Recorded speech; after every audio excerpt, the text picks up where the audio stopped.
ఈ మధ్య కాలంలో నేను బీసీ నేతను బీసీ నాయకుడిని అని చెప్పి ఒకతను చాలా ఎగిరి పడతా ఉండారు.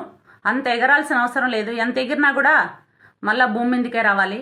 అయ్యా బోడే రామచంద్ర యాదవ్ గారు, మిమ్మల్ని సూటిగా ప్రశ్నిస్తూ ఉన్నాను నేను. నిజంగా మీకు బీసీల మీద అంత ప్రేమే ఉంటే అక్కను ఎందుకు ఇబ్బంది పెడుతున్నారు అని అడిగినటువంటి అమర్నాథ్ గౌడ్ అనేటువంటి 10వ తరగతి కుర్రాన్ని వైఎస్ఆర్సీపీ కార్యకర్తలు పెట్రోల్ పోసి నిప్పంటించి చంపేసినప్పుడు యావత్ ఆంధ్ర రాష్ట్రం ఉలిక్కి పడింది. అప్పుడు మీరెందుకు వెళ్ళి అడగలేదు, పరామర్శించలేదు అని అడుగుతున్నాను. తోట చంద్రయ్య గొంతు కోసి నడి రోడ్లో చంపేసినారు వైఎస్ఆర్సీపీ కార్యకర్తలు. అప్పుడు ఎందుకు వెళ్ళి అడగలేదు అంటున్నాను.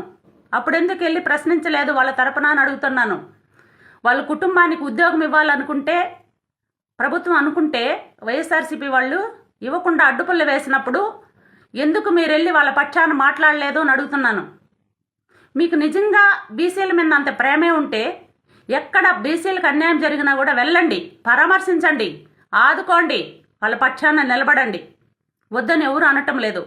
అట్లా కాకుండా ఎవరో స్క్రిప్ట్ ఇస్తే, ఎవరో ఏదో చెప్తే ఆ ప్రకారంగా మీరు ముందుకెళ్ళినారనుకోండి, చూసేటువంటి ప్రజలు, నిజంగా చెప్తున్నాను, చూసే ప్రజలు మిమ్మల్ని ఉమ్మేస్తారు.